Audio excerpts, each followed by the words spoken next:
Hello పిల్లలు, praise the Lord. Welcome to kids story time. పిల్లలు, ఈరోజు లెసన్కి మీరు అందరు రెడీగా ఉన్నారు కదా? Okay, let's start. పిల్లలు, ఒక ఊర్లో ఒక అబ్బాయి ఉన్నాడు.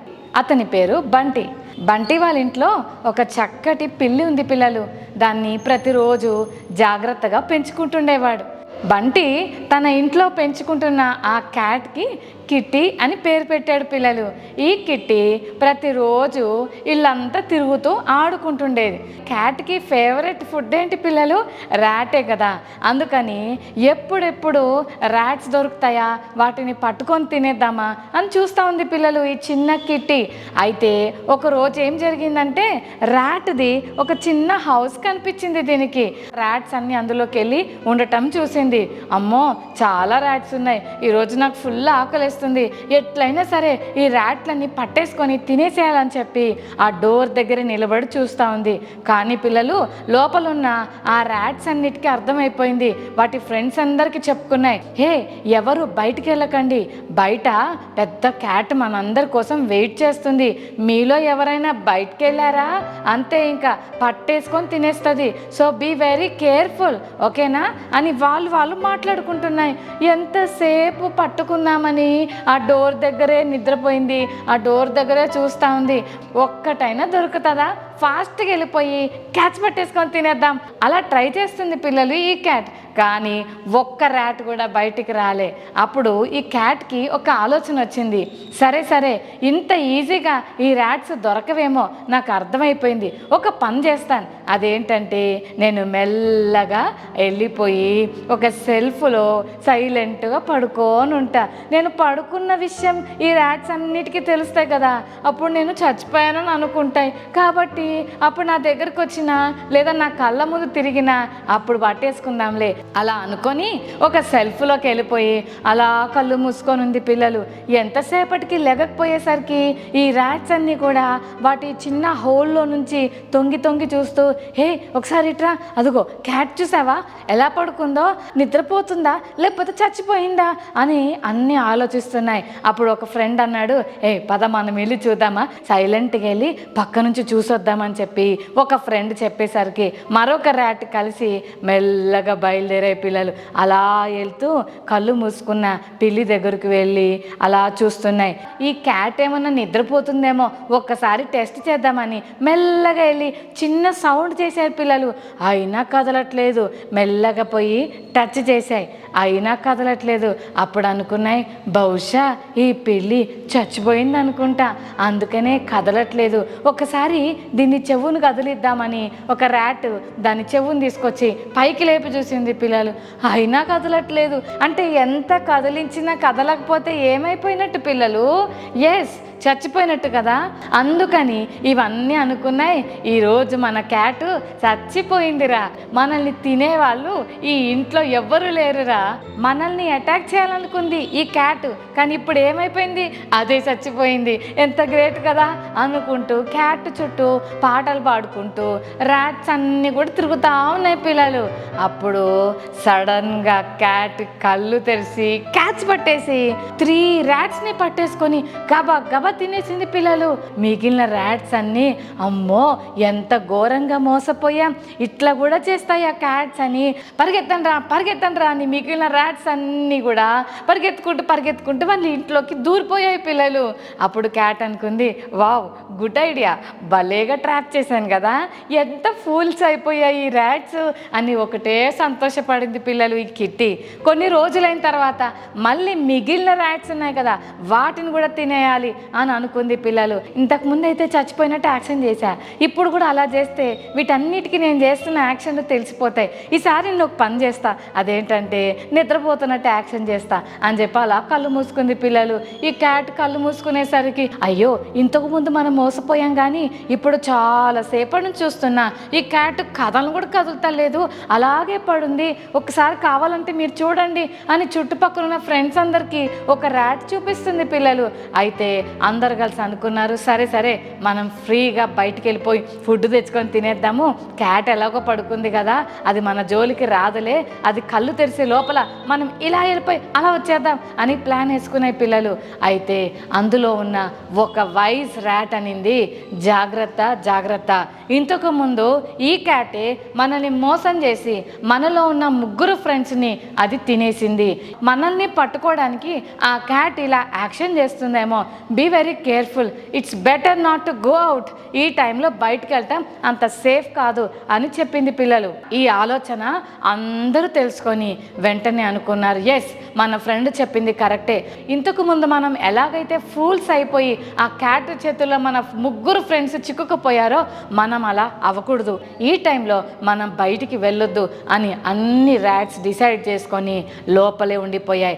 బయటున్న క్యాట్ అనుకుంటుంది, ఏంటి ఇంకా రావట్లేదు, ఒక్కటైనా వస్తుందేమో అని చూస్తున్నా, నేను వీళ్ళని ఇలా మోసం చేస్తున్నానని బహుశా వాళ్ళకి అర్థమైపోయిందేమో అని చాలాసేపు పడుకొని చూసి ఇంకా దొరకకపోయేసరికి మెల్లగా లేచి వెళ్ళిపోయింది పిల్లలు. అప్పుడు లోపల ఉన్న ర్యాట్స్ అన్నీ కూడా క్యాట్ చేస్తున్న మోసాన్ని చూసి, అమ్మో మనం ఇందాక కనుక వెళ్ళుంటే ఎలా చిక్కుకుపోయే వాళ్ళం కదా, వైజ్ డెసిషన్ మాకు ఇచ్చి మమ్మల్ని కాపాడినందుకు థ్యాంక్స్ అని మిగిలిన ర్యాట్స్ అన్నీ కూడా ఆ వైజ్ ర్యాట్కు థ్యాంక్స్ చెప్పాయి. నిజమే కదా పిల్లలు, కొన్నిసార్లు ఎనిమి మనల్ని ఫూల్ చేయడానికి రకరకాల ట్రాప్స్ మన మీద వేస్తూ ఉంటాడు. పిల్లలు బైబిల్ గ్రంథంలో కూడా ఒక మంచి ప్రవక్త ఉన్నాడు పిల్లలు, ఆయన ఎనిమి ట్రాప్లో ఎలా చిక్కుకుపోయాడో ఈరోజు మనం తెలుసుకుందాం. పిల్లలు మీ అందరికీ తెలుసు కదా, who is the wisest king of the world అంటే what is your answer children? ప్రతి ఒక్కరు చెప్తారు కింగ్ సోలమన్ అని. సోలమన్ తర్వాత రాజ్యము 2 ముక్కలైంది. సొలొమోన్ వాళ్ళ కొడుకైన రెహబాము చేతుల్లోకి 2 రాజ్యాలు, సొలొమోన్ సర్వెంట్ అయిన యెరబాము చేతుల్లోకి 10 కింగ్డమ్స్ 10 రాజ్యాలు వచ్చాయి పిల్లలు. అయితే యెరోబాము ఎప్పుడైతే రాజయ్యాడో అంతమంది ప్రజలు తన చేతుల్లోకి వచ్చినప్పుడు ఎంత చక్కగా రూల్ చేయాలో కదా, దేవుడు ముందుగానే యెరోబాము అంకుల్కి ఒక ప్రామిస్ చేశాడు, నేను చెప్పినట్లు నువ్వు వింటే, నా మాటకు నువ్వు ఒబీడియన్స్ చూపిస్తే నేను నిన్ను నీ రాజ్యాన్ని బ్లెస్ చేస్తాను అని చెప్పాడు పిల్లలు. కానీ యెరోబాము రాజు దేవుని మాటకు అస్సలు లోబడలేదు, ఇంకా దేవుణ్ణి బాధ పెట్టే పనులు బోల్డ్ అని చేశాడు. ఏం చేశాడో తెలుసా, అందరూ చర్చికి వెళ్ళి దేవుణ్ణి ఆరాధన చేయడానికి అక్కడికి వెళ్ళిపోతున్నారు. ఒకవేళ వీళ్ళందరూ అక్కడికి వెళ్ళిపోతే ఇంకా వీళ్ళు నా దగ్గరికి రారేమో అని వాళ్ళందరి మనసులను డైవర్ట్ చేయడానికి ఇక్కడే చిన్న చిన్న బలిపీఠాలు 2 ప్లేసుల్లో కట్టేసి మీరందరూ ఇక్కడే ప్రార్థన చేసుకోండి, ఇక్కడే ఆఫరింగ్స్ ఇవ్వండి, ఎవ్వరు అక్కడికి పోవద్దు అని దేవుని మందిరానికి వెళ్ళే వాళ్ళందరినీ దారి మార్చేసి వాళ్ళందరినీ డిస్ట్రాక్ట్ చేసేసాడు పిల్లలు. అంతేకాదు ఈయనే సొంతంగా బలిపీఠాలు కట్టేశాడు. లేవి వంశంలో యాజకులను దేవుడు ఏర్పరచుకుంటే యెరోబాము ఏం చేశాడో తెలుసా, తాను కట్టిన ఒక ఆల్టర్ మీద ఆఫరింగ్స్ ఇవ్వడానికి ఆయనకి ఎవరైతే నచ్చుతారో వాళ్ళందరిని తీసుకొచ్చి అక్కడ పెట్టేశాడు. దేవునికి చాలా కోపం వచ్చింది పిల్లలు. బేతేలు అనే ప్లేస్లో ఒకరోజు ఆల్టర్ మీద బలి అర్పిస్తూ ఉన్నాడు పిల్లలు. యాజకులు చేయాల్సిన పని యాజకులే చేయాలి, మరెవరు చేయకూడదు. పిల్లలు మన ఇంట్లో కూడా ఎవరు చేయాల్సిన పని వాళ్ళే చేయాలి కదా. ఇప్పుడు మమ్మీ కుకింగ్ చేస్తుంది, మమ్మీ నువ్వు కాదు మమ్మీ ఈరోజు నేను చేస్తా అని ఒకవేళ ఆమ్లెట్ వేయడానికి ట్రై చేశారనుకోండి, ఆ ఆమ్లెట్ ఎంత టేస్టీగా ఉంటుందో కదా, మమ్మీ చేస్తే ఎంత టేస్టీగా ఉంటుందో మనం చేసేవి అంత టేస్ట్ ఉండవు. ఎవరు చేయాల్సిన పని వాళ్ళే చేయాలి కదా పిల్లలు. అయితే యెరోబాము ఏం చేశాడో తెలుసా, యాజకుడు అర్పించాల్సిన బలి తానే నిలబడి అర్పిస్తూ ఉంటే దేవునికి చాలా కోపం వచ్చి, యూదా అంటే ఇందాక చెప్పాను కదా 2 ట్రైబ్స్ ఉన్నాయని, అక్కడున్న ఒక ప్రాఫిట్ని దేవుడు పిలిచి, బేతేలులో యెరోబాము ఆఫరింగ్స్ ఇస్తున్నాడు, నువ్వు ఒక్కసారి అక్కడికి వెళ్ళి నేనేం చెప్తానో అదే చెప్పు, ఎవరైనా సరే నిన్ను ఇంటికి వచ్చి కొంచెం అన్నం తినని చెప్తే ఏ ఇంట్లో నువ్వు భోజనం చేయొద్దు, నువ్వెవ్వరింటికి వెళ్ళొద్దు, మంచినీళ్ళు ఇచ్చినా తాగొద్దు, ఏ రూట్లో నువ్వు వెళ్ళావో ఆ రూట్లో వెళ్ళకుండా వేరొక రూట్లో వెళ్ళిపోవాలి అని దేవుడు చెప్పాడు. సరే ప్రభువా నీ ప్రవక్త చక్కగా దేవుడు చెప్పిన మాటలు విని ఆ ప్రవక్త అక్కడికి వచ్చేసరికి ఆ బేతేలులో యెరోబాము ఆఫరింగ్స్ ఇస్తా ఉన్నాడు ఆల్టర్ దగ్గర. అప్పుడు వెనకాల నుంచి ప్రవక్త నిలబడి, ఓ బలిపీఠమా బలిపీఠమా, యోషియా అనే ఒక వ్యక్తి రాబోతున్నాడు.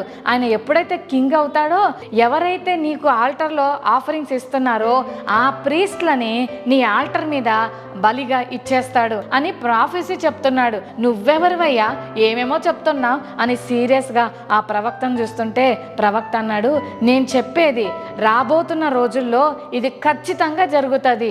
ఈరోజు నేను చెప్పిన మాట మీరందరూ నమ్మటానికి ఒక సైన్ చెప్తున్నాను వినండి. మీరు చూస్తుండగా ఇప్పుడు ఈ ఆల్టర్ బద్దలైపోయి ఇందులో ఉన్నవన్నీ కూడా బూడిదైపోతాయి అని చెప్పాడు పిల్లలు. ఆయన ఆ మాట చెప్తుంటే చాలా కోపం వచ్చి యెరోబాము వెనక్కి తిరిగి చెయ్యి ఇట్లా పెట్టి, అతన్ని పట్టుకోండి పట్టుకోండి అని చెయ్యి ఇట్లా పెట్టేసరికి ఈ చెయ్యి అంతా ఎండిపోయింది పిల్లలు. అమ్మో, చెయ్యి ఎండిపోతే ఎలా ఉంటుంది, తెల్లగా ఒకలాగా ఉంటుంది కదా, ఎండిపోయింది పిల్లలు.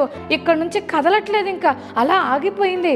భయం వేసిపోయింది పిల్లలు యెరోబాముకి.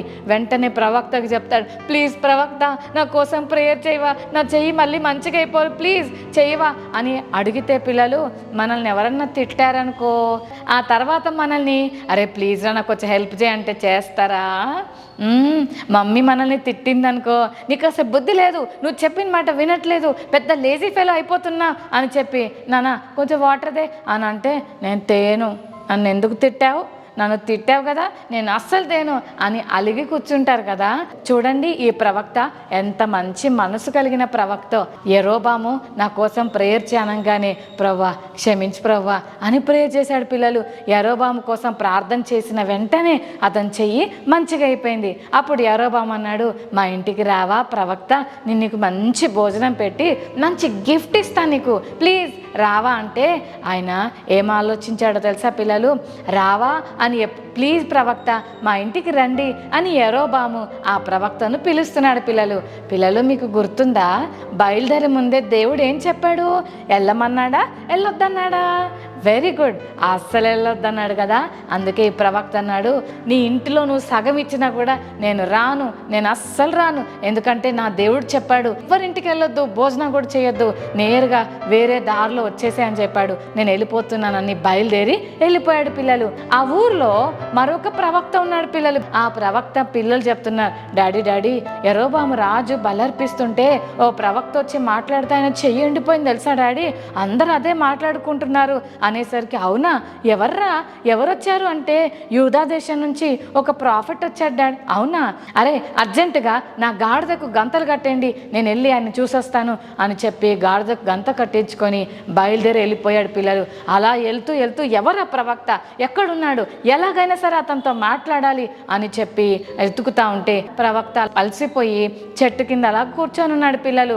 బేతేలులో ఉన్న ప్రవక్త ఆయన దగ్గరికి వెళ్ళి, అయ్యా నువ్వు ఇందాక యెరోబాముతో మాట్లాడిన ప్రవక్తవేనా అంటే, అవును సార్ నేనే అంటే, నేను కూడా నీలాంటి వాడినే, కలిసి భోజనం చేద్దాంరా, నీకు మంచి భోజనం పెడతాను అని అన్నాడు పిల్లలు. కానీ యూదా ప్రవక్త అన్నాడు, నేను అస్సలు రాను, ఎందుకంటే నా దేవుడు చెప్పాడు ఎట్టి పరిస్థితిలో ఏ ఇంటికి వెళ్ళి నువ్వు భోజనం చెయ్యొద్దు, నువ్వు ఏ దారిలో వచ్చావో ఆ దారిలో కాకుండా వేరే దారిలో రావాలి అని దేవుడు చెప్పాడు, నేను ఏమి చెప్పినా రాను అన్నాడు పిల్లలు. అన్నప్పుడు ఆ ప్రవక్త వదిలిపెట్టాలి కదా, వదిలిపెట్టకుండా అబద్ధం ఆడాడు పిల్లలు. ఏమనంటే, దేవుడు నాకు చెప్పాడు ఏమనంటే, ఒక ప్రవక్త అక్కడ ఉన్నాడు, ఆ చెట్టు కింద కూర్చున్నాడు, నువ్వు వెళ్ళి ఆయనకు భోజనం పెట్టు అని దేవుడు పంపిస్తేనే నేను వచ్చానయ్యా, లేకపోతే నేనెందుకు వస్తాను అనేసరికి ఆలోచించి, నిజమా దేవుడు చెప్పాడా, సరేలే దేవుడు చెప్పాడు కదా అని చెప్పి ఆ ప్రవక్త లేచి మెల్లగా బయలుదేరి దేవుడు చెప్పాడు అని అన్నందుకు ఆ ఒక్క మాట మీద నమ్మేసి వెళ్ళిపోయాడు పిల్లలు. భోజనం చేస్తుండగానే ఆ బేతేలులో ఉన్న ప్రవక్త అంటాడు, ఓ ప్రవక్త నువ్వెందుకు వచ్చావు ఇక్కడికి, దేవుడు చెప్పాడు కదా రావద్దని, అసలు ఎందుకు వచ్చావు, దేవుని మాట విననందుకు ఇదిగో నువ్వు వెళ్తుండగానే చచ్చిపోతావు అని అన్నాడు పిల్లలు. నిజంగానే యూదా దేశం నుండి అంత కష్టపడి వచ్చిన ప్రవక్త దారిలోనే సింహం అతని మీద పడి అతన్ని చంపేసింది. ఈ లెసన్లో నుంచి మనం ఏం నేర్చుకుంటున్నామంటే, వన్స్ దేవుడు చెప్పాడు అంటే దట్ ఈస్ ఫైనల్, అది 100% కరెక్ట్. మళ్ళీ ఇంకెవ్వరు ఏం చెప్పినా కూడా మనం నమ్మకూడదు. అంతేకాదు పిల్లలు, ఈ యూదా ప్రవక్త ఎంత చక్కగా దేవుడు చెప్పినప్పుడు ఒబీడియన్స్ చూపించాడు, లేచాడు. మరి బలిపీఠంతో మాట్లాడమంటే బలిపీఠంతోనే మాట్లాడాడు. యరొబాము భోజనం పెడతానంటే నేను తిననని చెప్పి భోజనాన్ని రిఫ్యూజ్ చేశాడు. దేవుడు వేరే దారిలో వెళ్ళమంటే వేరే దారిలో వెళ్ళాడు. కానీ ఆ ఊర్లో నుంచి వచ్చిన బేతేలు ప్రవక్త మాటలు నమ్మి, అబద్ధాలు నమ్మి మోసపోయి ఎంత ఘోరంగా చనిపోయాడో కదా. మనం చాలా కేర్ఫుల్గా ఆలోచన చేయాలి. ఎనిమీస్ ట్రాప్ ఎలా ఉంటుందో తెలుసా? హాఫ్ ట్రూత్ హాఫ్ లై ఉంటుంది పిల్లలు. సగం నిజంలాగే అనిపిస్తుంది. ఇమీడియట్గా మనం నమ్మేసి ఫూల్ అయిపోతే మనం చాలా నష్టపోతాం. ఇందాక చూసాం కదా, కిట్టి చచ్చిపోయినట్టు యాక్షన్ చేసేసరికి 3 ఎలకలు ఆ కిట్టి చేతుల్లో బలైపోయాయి. కానీ రెండవసారి ఈ తెలివైన ర్యాట్ ఏం చేసిందంటే తన ఫ్రెండ్స్ అందరినీ కాపాడింది. చెల్లి, తమ్ముడు, నీ జీవితం కూడా జాగ్రత్త. సాతాను అనే పెద్ద ఎనిమి నిన్ను ట్రాప్లో పడేయడానికి, నిన్ను ఫూల్ చేయడానికి పాపాన్ని, లోక సంబంధమైన సంతోషాన్ని, అరే సినిమా పాటలు పాడరా, సినిమాలు చూడరా, బూతులు మాట్లాడరా, భలే భలే సంతోషం అనిపిస్తుందిరా అని చెప్పి దొంగతనాలు, అబద్ధాలు, చెడ్డ మాటలు అన్నీ నేర్పిస్తుంటాడు. అవి సినిమాలు చూస్తున్నప్పుడు సంతోషం అనిపిస్తుందేమో, కానీ వాటి వల్ల నువ్వేమి చూస్తున్నావో వాటి ఎఫెక్ట్ నీ లైఫ్లో పడి నీ హార్ట్ అంతా పాపం అనే మురికి అంటుతుంది పిల్లలు. అలా చేసి ఫైనల్గా నిన్ను దేవుని రాజ్యానికి వెళ్ళనివ్వకుండా ఎనిమి చాలా ట్రాప్స్ నీ కోసం ప్రిపేర్ చేసి అన్నిట్లో నిన్ను పడేస్తున్నాడు. So be very careful children. Kitty నుంచి తెలివైన ర్యాట్స్ ఎలా తప్పించుకున్నాయో మనం కూడా అలా వైజ్గా ఉండి సాతాను పెడుతున్న ట్రాప్స్ నుంచి తప్పించుకోవాలి. పాపం యూదా నుంచి వచ్చిన ప్రవక్త ఎంత చక్కగా మరి దేవుని చెప్పినట్టు విన్నాడు. 90% చక్కగా చేశాడు. లాస్ట్ 10% దగ్గర ఎనిమీస్ ట్రాప్లో పడి ఫూల్ అయిపోయి తన ప్రాణాన్ని పోగొట్టుకున్నాడు. So children, be very wise. ఈ రోజు నుంచి మీ జీవితాల్లో సాతాను పెడుతున్న ట్రాప్స్లో చిక్కుకుపోకుండా వైజ్గా ఉండాలని ఈ కిడ్ స్టోరీ టైం ద్వారా మనం నేర్చుకుంటున్నాం. ఓకే చిల్డ్రన్, మరి వైజ్గా ఉంటారు కదా. చిన్న ప్రేయర్ చేసుకుందాం. యేసయ్య, ఎనిమీస్ ట్రాప్స్ ఎక్కడున్నాయో తెలుసుకునే జ్ఞానం నాకు ఈ ప్రభు అని అడుగుదామా యేసయ్యని? రైట్, కళ్ళు మూసుకోండి, చిన్న ప్రార్థన చేసుకుందాం. ప్రేమగల తండ్రి, మీకు వందనాలు. ఈ కిడ్ స్టోరీ టైం ద్వారా మీరు మాతో మాట్లాడిన ప్రతి మాటలను బట్టి నీకు వందనాలు ప్రభువా.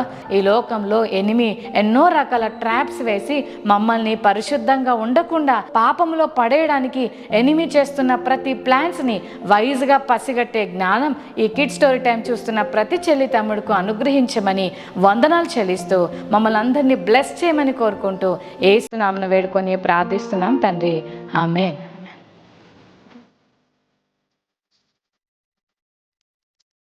ఓకే చిల్డ్రన్, ఈరోజు మెమరీ వర్స్ నేర్చుకుందామా? మత్తయి 24:4, మాథ్యూ 24:4. ఎవడునో మిమ్మును మోసపరచకుండా చూచుకొనడి. మరోసారి నేర్చుకుందామా చిల్డ్రన్? మాథ్యూ 24:4. ఎవడునో మిమ్మును మోసపరచకుండా చూచుకొనడి. మత్తయి 24:4.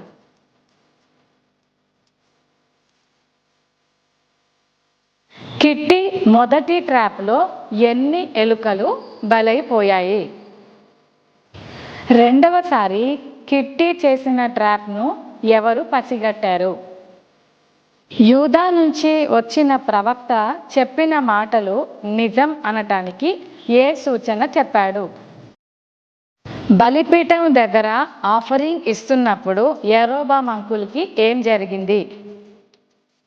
ఏ మాటను నమ్మి యూదా ప్రవక్త మోసపోయాడు? Okay children, God bless you, bye.